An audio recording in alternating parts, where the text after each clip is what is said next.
Monde uni abat les barrières, monde uni en avant pour l'unité. Pour ce mois de décembre 2022, la valeur, la vertu à vivre pour la construction de ce monde uni est accepter le droit à la différence d'autrui. Le monde uni, en effet, c'est aussi l'unité dans la diversité culturelle, raciale, religieuse, etc. Accepter, aimer autrui dans sa pauvreté ou dans sa richesse, dans la santé, dans la maladie, ce qui constitue une véritable richesse pour l'humanité. Comment vivre la vertu de ce mois-ci qui est accepter le droit à la différence d'autrui? Nous devons vivre cette valeur pour ce monde uni en étant tolérants envers toute personne qui est différente de nous. Que la personne soit sale ou propre, élégante ou mal habillée, nous devons l'accepter dans sa différence. Accepter de même nos différences religieuses. Il est en effet incompréhensible de constater l'intolérance au niveau des religions chrétiennes. Celles-là même qui devraient prendre exemple sur l'unicité de la Sainte Trinité, c'est-à-dire trois personnes distinctes en un seul Dieu, le Père, le Fils et le Saint-Esprit en un Dieu unique. Malgré leurs différences, ils sont fortement unis, se respectent mutuellement. Pourquoi donc les religions chrétiennes n'arrivent pas à être un comme la Sainte Trinité? Nous promoteurs du monde uni, disons ceci. Si les religions chrétiennes n'arrivent pas à l'unité dans la diversité comme la Sainte Trinité, c'est parce qu'il manque l'amour désintéressé entre elles. Chacune cherchant à s'affirmer pour montrer ou démontrer à la face du monde, à tout le monde entier, que c'est elle qui possède la vérité divine. C'est chez elle la demeure de Dieu utilise toutes sortes de moyens pour se faire voir. Elle ne pense qu'à elle seule, à sa promotion, à sa bonne réputation afin d'attirer assez d'adhérents en son sein, ce qui crée une véritable concurrence où chacune est prête à salir la réputation de l'autre religion chrétienne à l'effet de s'imposer, d'où la pratique de la politique du pousse-toi que je m'y mette.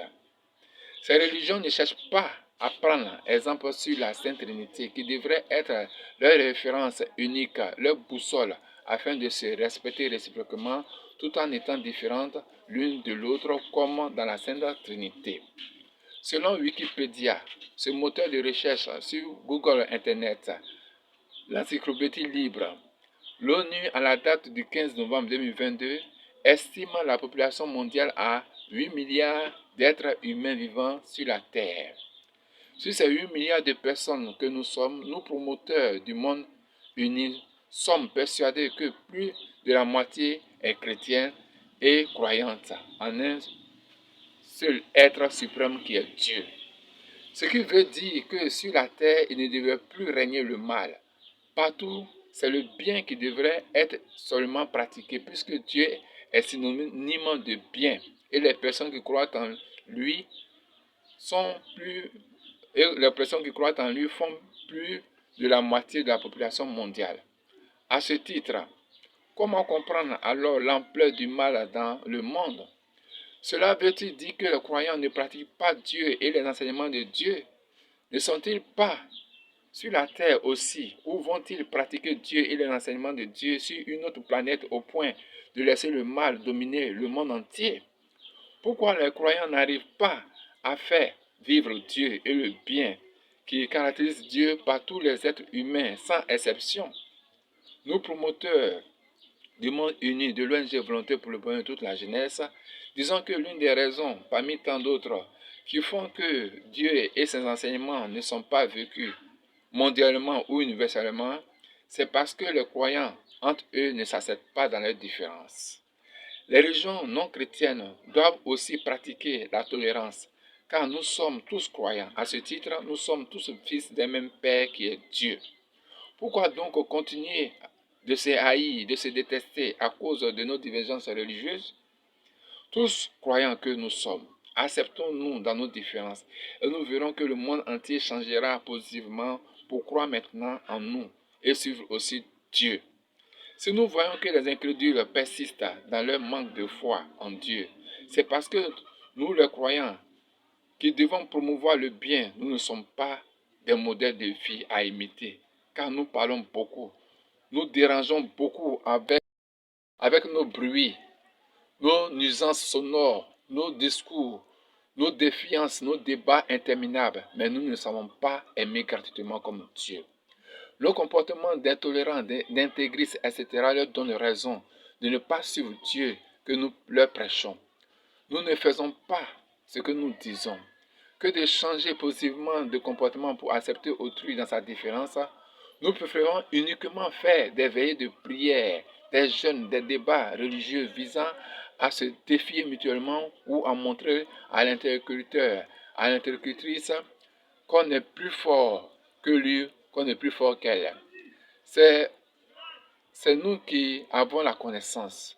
Nous aimons faire des démonstrations de miracles, se lancer des défis religieux, etc., etc.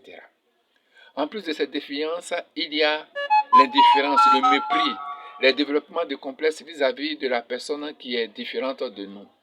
Nous devons désormais arrêter ces genres d'attitudes afin d'accepter le droit à la différence de l'autre. C'est en effet dans cette différence qu'autrui pourra m'apporter quelque chose de nouveau, m'aider à me connaître et à savoir ma particularité.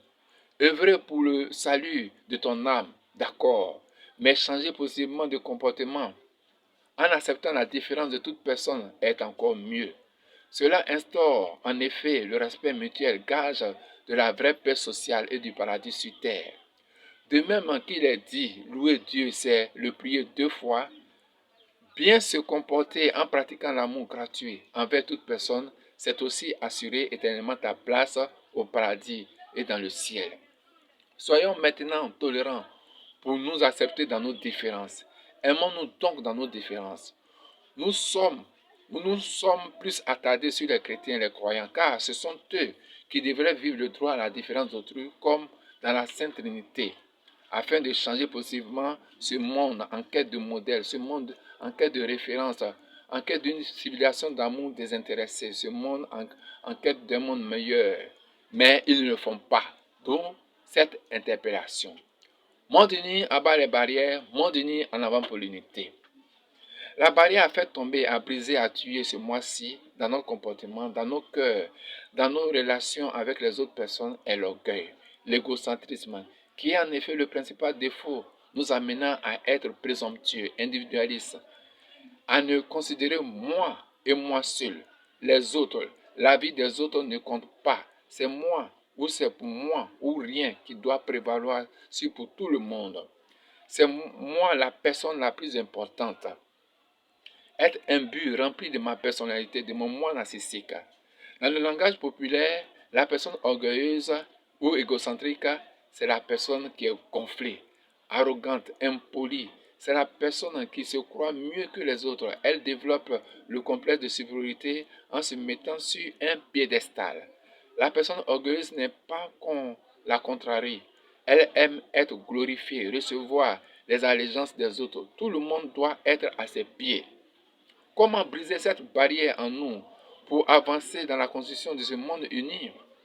Nous devons tuer l'orgueil, l'égocentrisme en nous en évitant de se faire voir négativement ou de jouer les martyrs vus partout. Nous devons abattre cette barrière en nous en y instaurant l'humilité. Être humble ou vivre l'humilité, c'est faire preuve de simplicité. Vivre simplement avec les autres en évitant d'être exigeant. Ne rien exiger de personne. Rendre gratuitement service aux autres. Autrement dit, ne rien attendre d'eux. Laissez ainsi Dieu demeurer en nous pour nous apprendre à aimer de manière désintéressée toute personne que nous rencontrons partout. Nous mettre au même pied d'égalité que les autres en se faisant un avec eux sauf dans le mal, c'est-à-dire pleurer avec la personne qui pleure, se réjouir avec la personne qui se réjouit.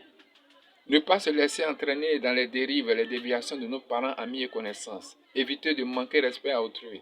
Être humble, c'est aussi arrêter d'être indifférent à ce que vit autrui pour venir l'aider à faire le bien uniquement que le bien. Monde uni abat les barrières, monde uni en avant pour l'unité. Je suis M. Ezan, leader des promoteurs du monde uni, de l'ONG volontaire pour le bonheur de toute la jeunesse. Pour bâtir le monde uni basé sur la fraternité universelle, le respect mutuel, un monde plus juste et plus humain, sans guerre ni faim, nous aurons chaque mois une valeur à vivre, parmi celles que j'ai énumérées dans les précédentes vidéos, et une barrière à faire tomber, à briser, à abattre, une barrière à tuer parmi celles que j'ai citées dans ces mêmes vidéos. Pour ce mois de décembre 2022, la valeur à vivre est l'acceptation du droit à la différence d'autrui. La barrière à faire tomber est l'orgueil, l'égocentrisme.